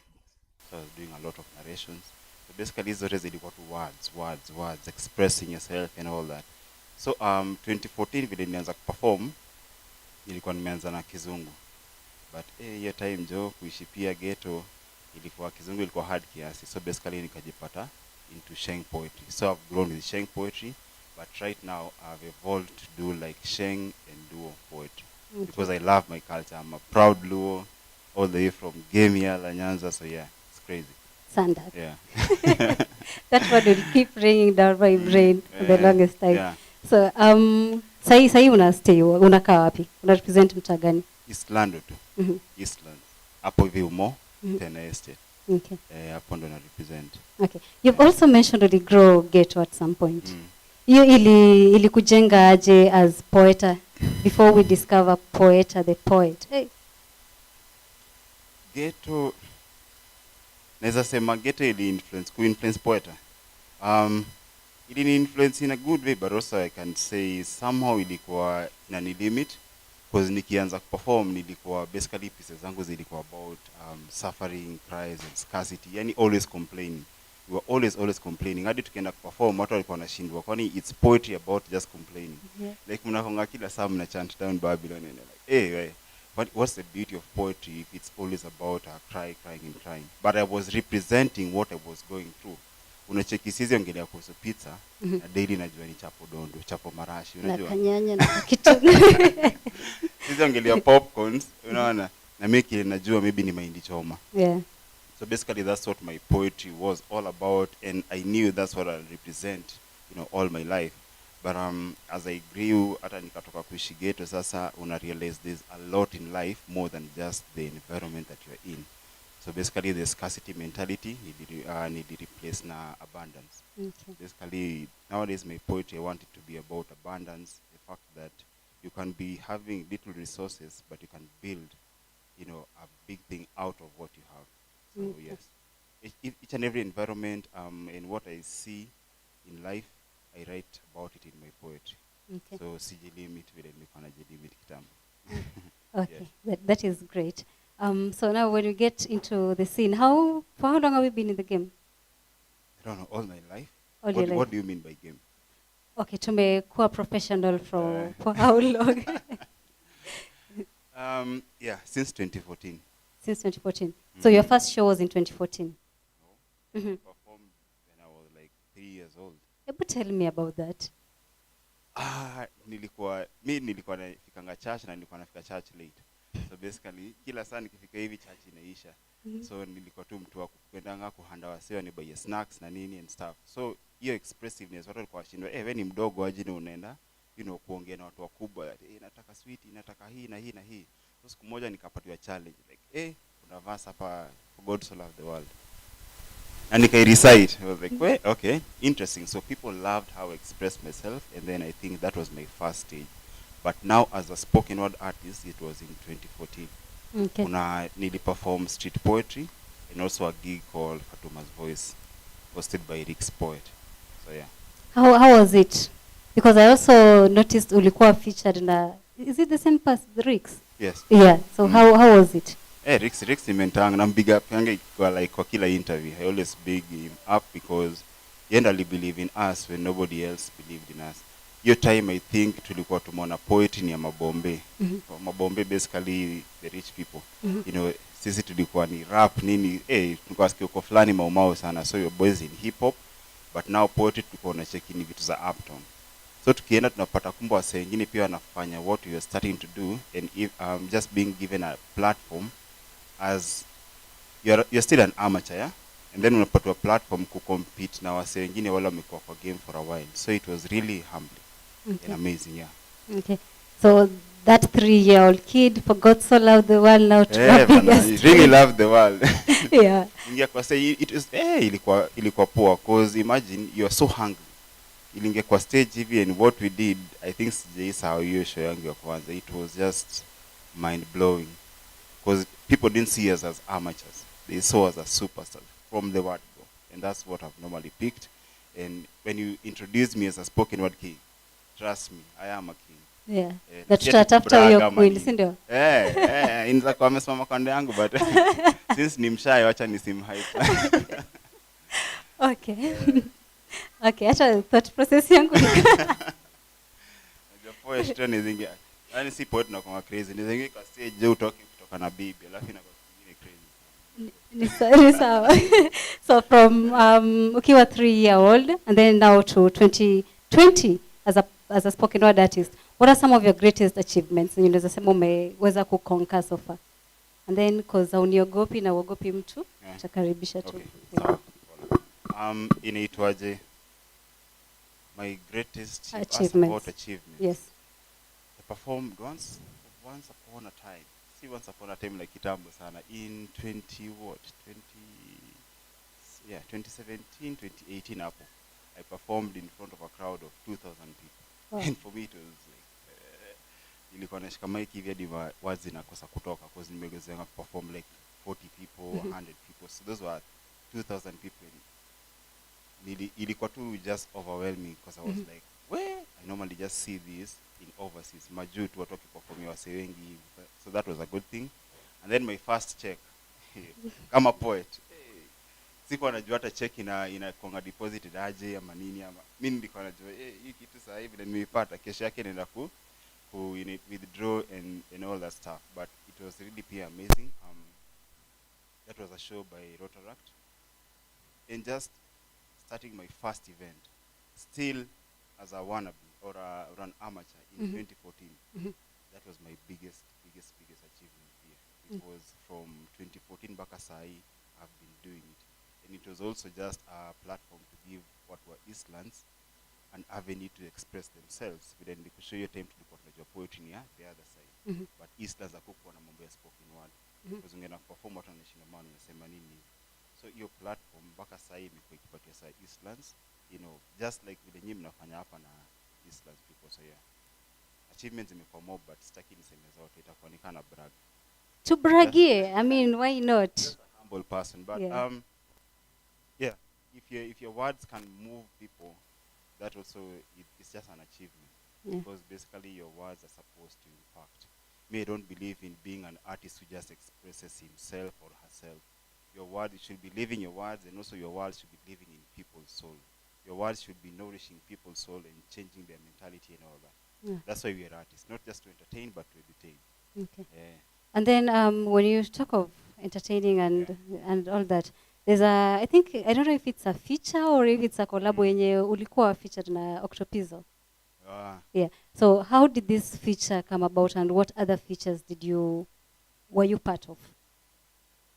That was performing with Octopizo in 2012. Nilikuwa shino sasa mimi kwanza I think ilikuwa ni mimi ni perform alafu Octopizo aingie kwa stage. Wewe sema kutense. Sasa wewe unafaa set standards huko ndo Octopizo akikam, you know, come na a kill show kabisa. So that was a very awesome stuff. And then also there are some parts of my life where Juliani has also approached me just to do stuff. And it did happen because I was far away from Nairobi. But those are, for me, those are like big achievements and features that I can say like zilini shape hata zikafanya nisi quit on poetry or what I'm doing. Okay. So what inspires your writing and your pieces? To express myself, that's the first thing. And then to express the art's beauty. Like the art and the world, or seme Kenya. Kenya is very beautiful, yeah? And sometimes words are the only things that will make it so beautiful. You know, salo unapitia mashida fulani, unaweza cheki vile dunia inabo. But when somebody crafts like beautiful words to just share with you how this world is amazing, then to me inakuanga kitu poa sana because inafanya mentality yako ichange. Okay. Poeta who craft these beautiful words aje?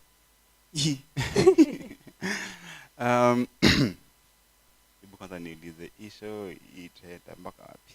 Nisiseme vitu tuko live. Wacha let me be controversial kiasi. With my dreadlocks a lot of profiling has been done, yeah? Ile mtu akiona vile una perform ama words zile unatoa mtu anacheki like hizi bangi unavutanga ndo zinafanya najua like come up na very beautiful words. So kila time nilikuwa kwa stage nikirukaruka and stuff nilikuwa naulizwa unavutanga bangi ngapi? kabla uingie kwa stage, but it's not about weed. For me, I believe weed is about, you smoke weed to meditate, but not to, you know, ifanye ukuwe na superpowers.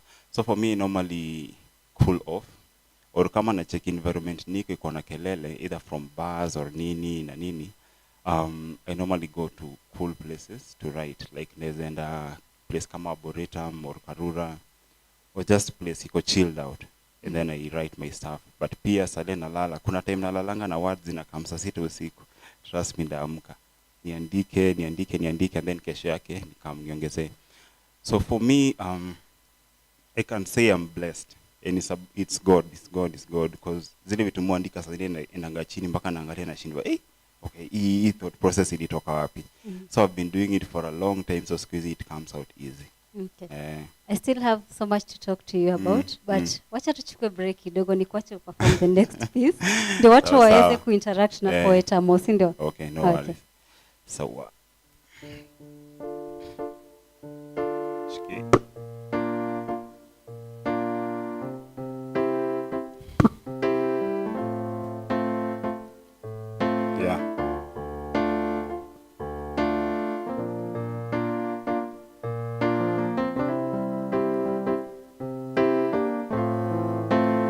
waliniambia support African music, nikaanza kusikia Rigobert song, nikiandika shairi na lugha ya mama, hope unaweza recite along. Unajua how much time costs, unajua power of a dollar, whether ni 50 cent or a G, you need price of freedom made free. Hatujui kama sisi ni makunta mama kinte, master mama slaves, tunadhani tuna respect culture, juma rasta usikiza roots, but kile najua ni kuna watu wako broke wanangoja slapiwe na reality check, but I want to make it. Nataka watu watiju kwa the first person kufunga beza Java ghetto, invite kidera pe watu coffee, nataka nikatie nani nimshow there's none like you, nikwe a Catholic priest, taki kwa a deadbeat dad, nataka ni fit kwa shoes za father, ni do kile my father would do without father ado. Because how comes watu wali fail, jina zao hazikuwagi pita, na wale huwakaja fail, either wame pass out. Niju system, iko ndani ya system, maziro mingi haziko kwa sufuria tu, 844 pia ni system.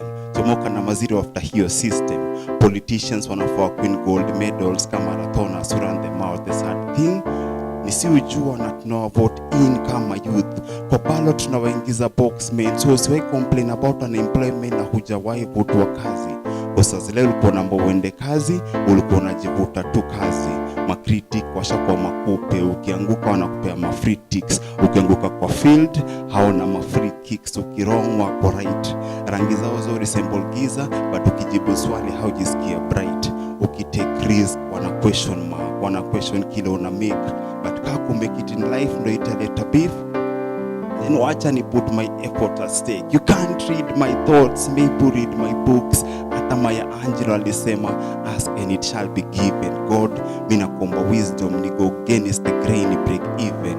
If itani cost blood, sweat and tears, kwa siku hizi mshahara ni kashimo kwa donuts, wakubwa but worthless. Boss kukunyanyasa na daily mko kwa the same race. Bibi complain kwa nyewe umechange, a daily you on the same face. Kile najua ni dreams hazikuwagi measured na size of a bed ama mattress.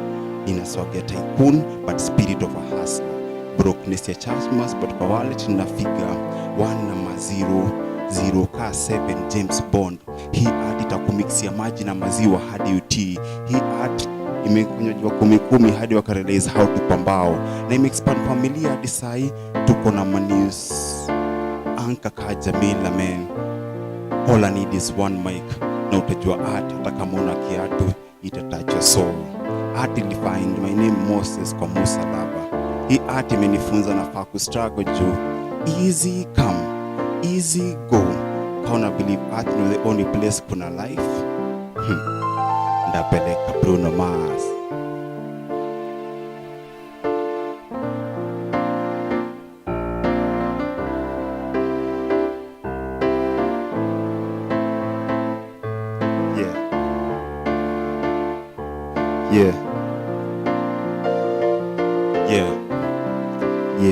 Nikimalizia, hii art imefanya nijue that hata msichana ako single anajua Yesu ni Bwana. Sawa, wanajua Yesu ni Bwana. So Poeta, what would you say is your greatest fear as a poet? My greatest fear as a poet? Hiyo swali ni ngumu.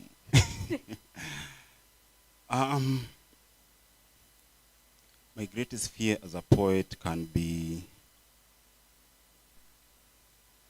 not living my words. Basically, that can be really, really fearful because it just means I'm fake on the inside. I'm trying to be real on the outside. So basically, yes. Okay. And then my greatest fear as a poet is ile siku ndanyoa dreadi because kuonekana kama msanii, then I'll be like, yeah, you people are fake. It was all about my dreadlocks, so not about me. So yeah. It's not about the dreadlocks. Wait, plan kunyoa dreadi, so yeah. Okay. Let's get to the comments. Thank you so much, guys. Thank you so much for staying tuned for Eastland's Expressions. Yeah. Remember, we do come live to you each and every Saturday from 2 p.m. And you can interact with us on our social media handles, across all social media handles at E_squared TV, and on Twitter at E_squared KE. So we have comments. Steve Biko anasema, Poeta, you're making me feel niko dala. Dala. Yeah, and then Steve Biko anasema Steve anasema Caroline umeshachukuliwa na Jasandak. Nikaamba. And then Ian Josh anasema doing poetry with a different language is so creative. Big up. Big up. Shukran. Sandak. Shukuru sana. And then Rosabel anasema, Poeta, mbona sijakupata hii scene? I hope Yudo Sandak ni. Hey, kuna mtu amekuwa akikutafuta una Wewe? Thank God sina ring. So yeah, many lot of rings though. Steve Biko anasema Poeta yawa Los Matek Mike Okawinji ba. Sawa. Ipek. Ipek. Unajua ni vile sijazoea. Yaani sauti yangu ni kubwa, sijazoea kutumia mic juu naonekana shout. Unatumia nini? Oh. Sawa. Tunaelewa. And then Steve Biko anasema definitely awesome. Yeah, definitely awesome. So as you keep on sending the comments, remember we are live on YouTube at E_squared TV, and we are hanging out with the king of spoken word artists. What is spoken word artists? Spoken word in Kenya. In Kenya. No, Poeta. I'm global now. Yeah.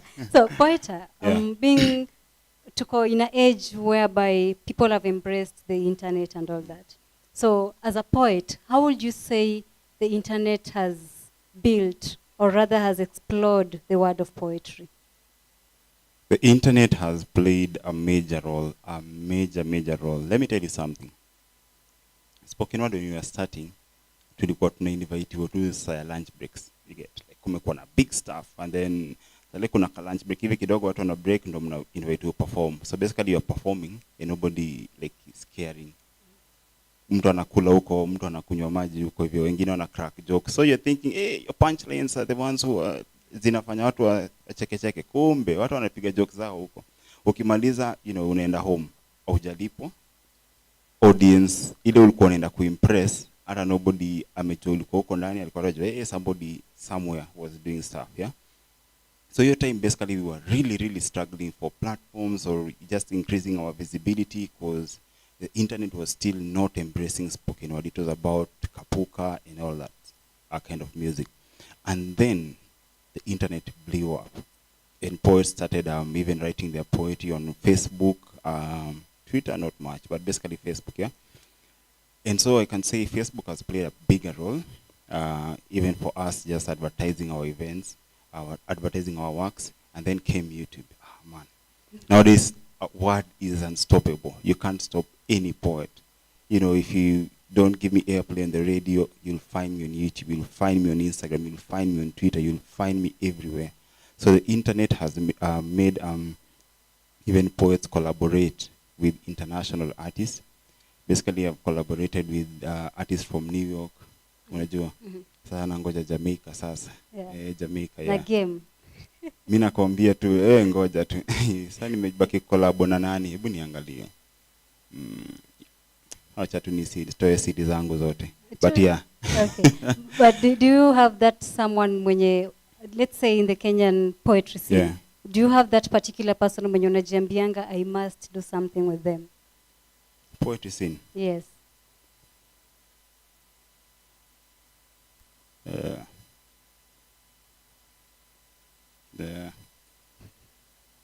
I don't Hiyo know. ya imekupeleka haya. Okay. Na try kuangalia in juu unajua kwa nini na sita. I've approached a lot of poets for performances and collabs, and basically it hasn't been a thing.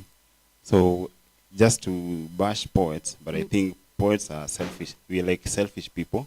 I don't know if it's pride or just somebody protecting their own spaces, but I've normally longed to see a day when poets will be collaborating. What kidogo some wame collaborate, yes, but sometimes inakuanga like really hard to perform hata do a collab with a poet.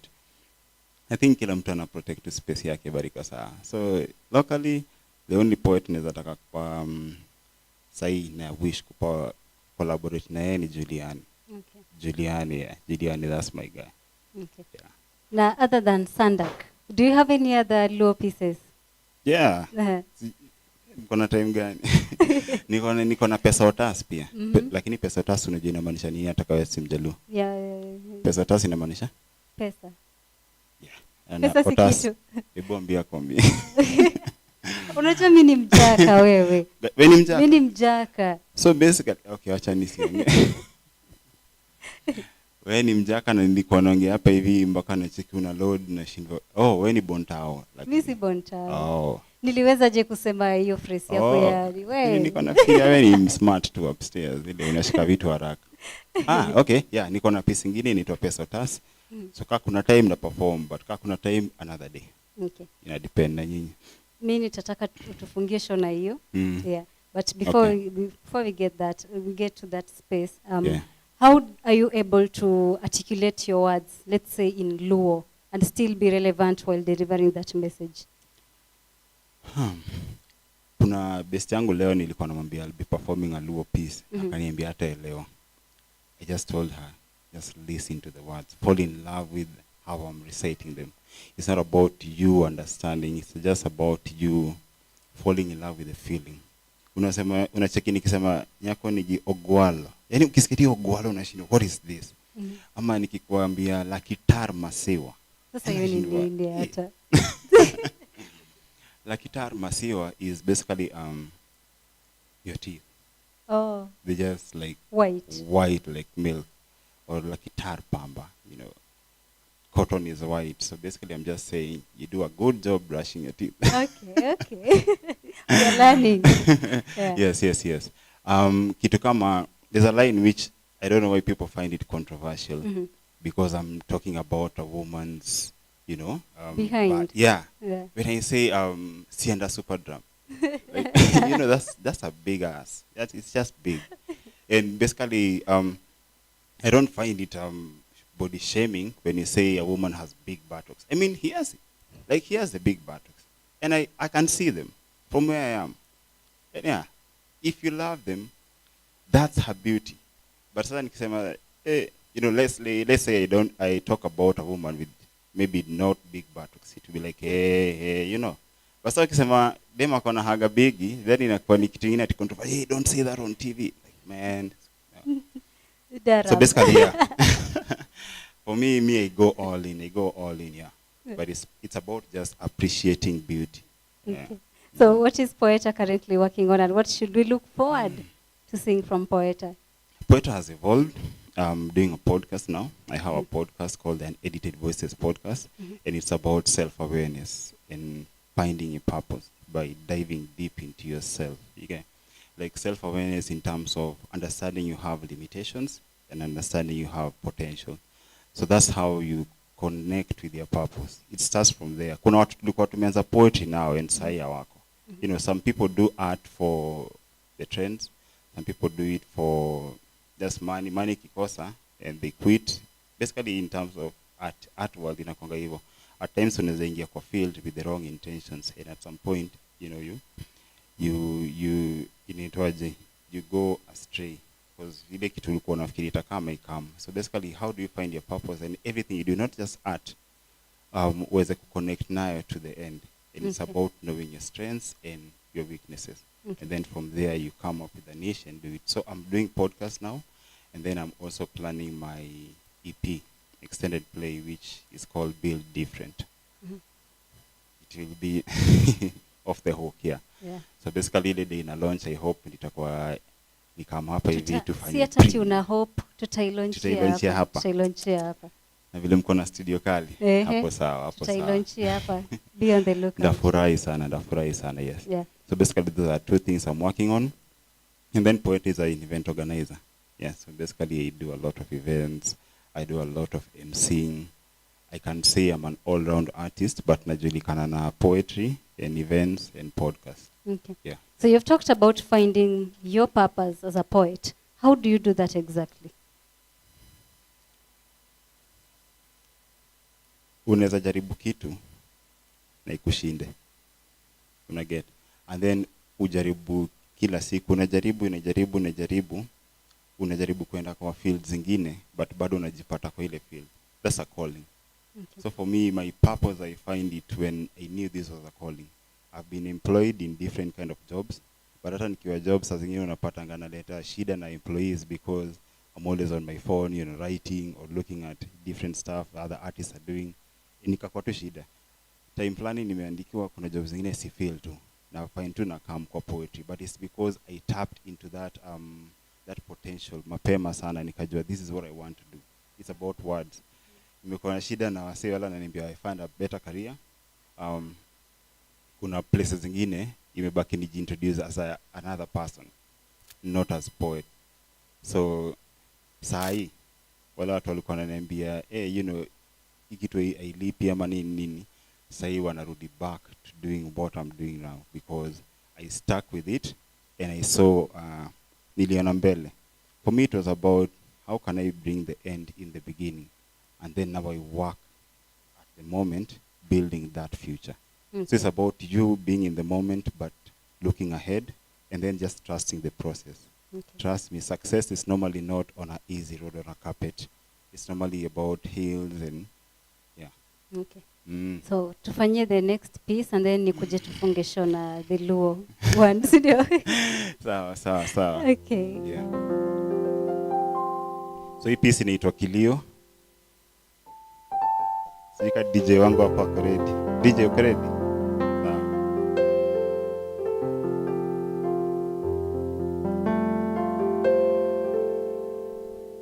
So kuna wakati tulikuwa tukipenda gazeti. Siku hizi kile tunaona daily kwa hii nation in New Standard. Rise of the infection. Watu wanahama, mabed sita zina lose couples to single. Hii state imewatenganisha. Sasa hivi wanajua mimi kukosa affection, kukosa attention. Juu kile ilikuwa na at ease ina set apart. Loneliness inaogopesha kama new salad.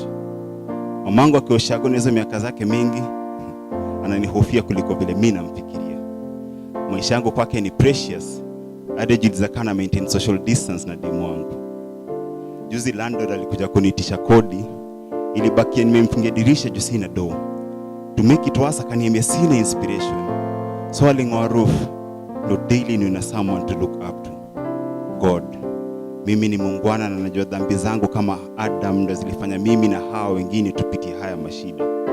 Kazi tulisimamisha kama msichana anapita base kwa vijana. Maji ilikatwa kwa sisi wapangaji nyumba. Tuko 1 meter away kukufa na ukame. Nikiona msemo odeni ya tala na branch, mashida zinaudhi kama mgeni ya overstay na hana mpango wa kulive. Juu employees wengine wa kulive na wengine waliambiwa live. But where do you go to? Msei hajui culture ndonge mbaya kuhusu sanii na jui reggae ndo roots za kutoa mayouth kwa mtaa mentality. Kama haujazaa utajua the fruits of labor ndo toa mama mjamzito maternity. Uliza any youth natakwambia crime doesn't pay but tumbo kushiba ndo keep temptation away.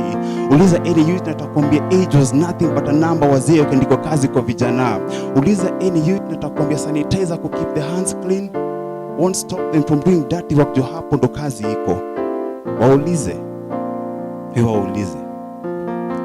So kijana jipange. Wale wananjia kutafuta ndo kula fiti. Usijihusishe na kula utafiti, jihusishe na kula utafanya utafiti. Biashara huanza na wale who mind their own business. Hata mahasla za watembeaje solo if they need company.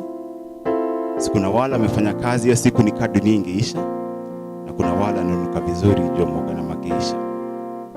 Maisha kuja na problems ndo we solve them. You see the solution. Wale wana fuel na diesel hawajui sisi pia tuna train kupedal gari za moshi. Tuko na Matanzania mahali tunaona njia. happy kung'arisha lakini ibadilishi kuwa choo. Yesu ndo anaweza kuwa your shepherd but haimaanishi huwezi ni kondo. Hii maisha ukipiga hesabu utapata your history define your future. Na mtu akikusho otherwise jua hiyo ni Kiswahili. Kwa hivyo temporary challenges zinahitaji permanent solutions. Wewe kumbuka vile God alitumia Adam ku create Eve. Sisi pia tuna need kuwa creative.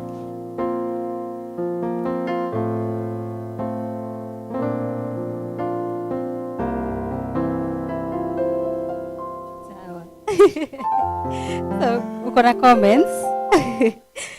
Ian Josh akona question. Anasema, do you feel you're at an advantage performing in Luo because Luo is the only language that can blend with all other languages? Hey, thank you for that compliment. Am I at an advantage? Which advantage? That's the question. Which advantage? I don't have any advantage. It's just me expressing myself as an artist who loves their own language and loves their culture. So basically, the advantage that it can put me in is uniqueness. But I believe when we express ourselves in our vernaculars, it's not about having an advantage of stuff. It's just us appreciating our culture and being authentic. Okay. Yeah. Being authentic. That is the word. Authentic. Steve Biko okay, he's a response. Anasema, by the way, Luo inaingiana hata na Kihindi. Poeta, do something with Muhindi. Niko na mabeste wa Hindi sana, so Kapunjabi kanakam. Hey, Mapatel. And then Rosabella anasema, it's not only Luo, I've had other dialect pieces that blend with other dialects. I think she's clarifying on that. And then she's also saying, Poeta, your calmness as you perform is soothing. Comes out naturally because of owning. I just own my stuff. Okay. Yeah, so, and then, you know, you're in a company of a beautiful lady and a beautiful media covering team. Yeah, You gotta become. And I'm just home. Okay. So I love doing this stuff, and that's why I'm calm. Thank you so much. I'm really humble. Yeah, and of course, asante sana kwa create time to come through. Unfortunately, time yetu imeisha. Bona. Time imeisha, lakini bado tunafanya ile piece ya kijaka. Sindo? So guys, thank you so much for staying tuned for his Poeta. I've been your host, Caroline Atieno. It has been an amazing afternoon. I'm hoping you've loved the content we have displayed today. You can be part of these conversations, of course, and you can interact with all the pieces that Poets Soleo may perform on YouTube at E_Square TV. Once the live imeisha, you can still access this material, and you can interact with us across all our social media handles at E_Square TV and on Twitter at E_Square KE. Na wewe tutakupata wapi na kazi yako tutayapata wapi? Yes, unaweza nipata mtaani. Na pia unaweza nipata Facebook, niko na home huko. Instagram, Twitter, LinkedIn. Hey bro, M-Pesa. But basically yes, all the people who are watching support artists, you can drop M-Pesa on Caroline's number and then to withdraw. Hoping anafuliza, so yeah, that's the thing. Na kazi tutapata wapi? We are on But YouTube. Yeah. Poeta Dennis on every social media. Poeta Dennis, Dennis with a double N. But to meet, kindly usiniite Dennis, niite Poeta. Sawa, tutakuita Poeta. So guys, it has been an amazing afternoon. Enjoy the next piece, and of course, Jackson, thank you so much for always keeping us company. Tuendelee to have a beautiful weekend. Now, as Poeta is preparing for that, remember the next hangout is coming up on 25th of May. If you are a rapper and you're interested in being part of this amazing program, send us a message on Instagram at MikeCheck254 and at E_Square TV, and we'll get you onto the show. So I want to leave you with Poeta. Skize more of his work, and then I'll see you next week, same place, same time. Goodbye. Yeah. Sijika naweza pata kiti. Naweza pata kiti. Acha nikupe mic yangu.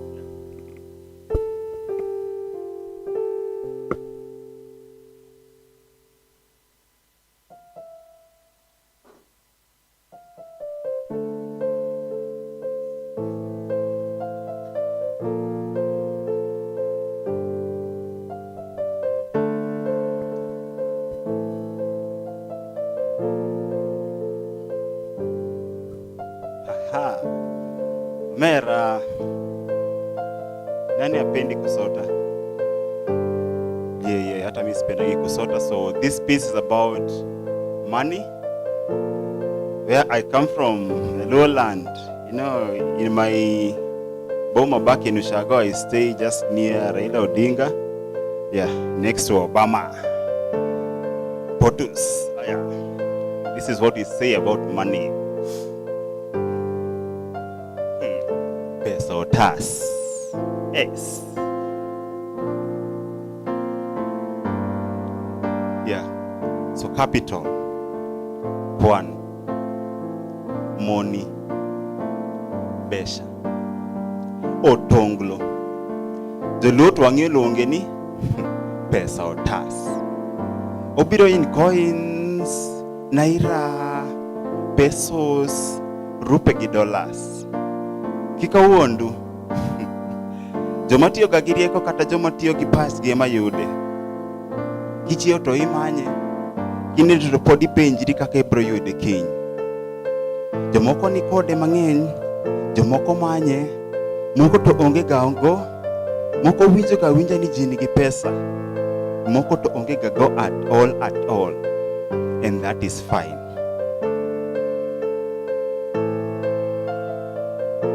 Pesa otas. Pesa mit to rach kikia tiyogo. Pesa ni nomiyo Judas ondhogo Yesu. Piny nonyuoli nono, ngima omiyi nono, to kidwa dak maber e ngimani, nyaka imany pesa. To ok mana pesa wonyo, pesa otas. To lit ndi, yawa lit ndi kithoto iki kaka nidonje pinyni. Pesa dong mana kaendi. Ay yawa, why is that? Otek small.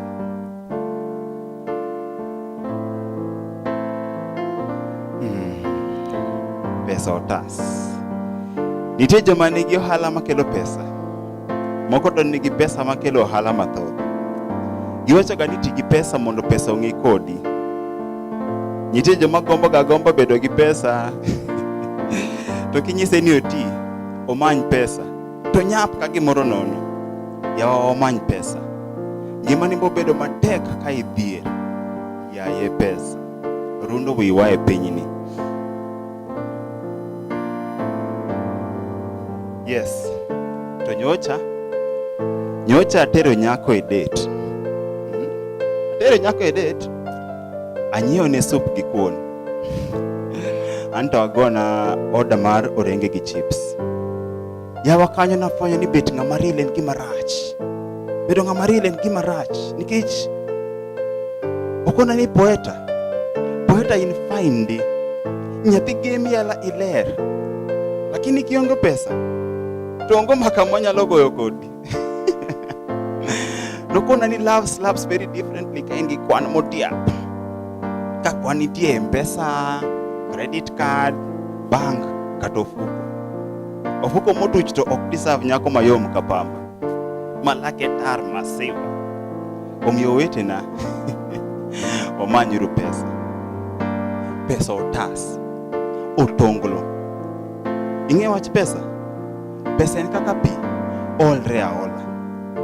En kaka nyoyo, machodhre achodha. Omiyo nyaka iti gi pesa maber. Nikech kawuono, inyalo bet gi $1,000,000, kiny to idongo maonge kata ceiling. What a bad feeling. Yaye pesa otas.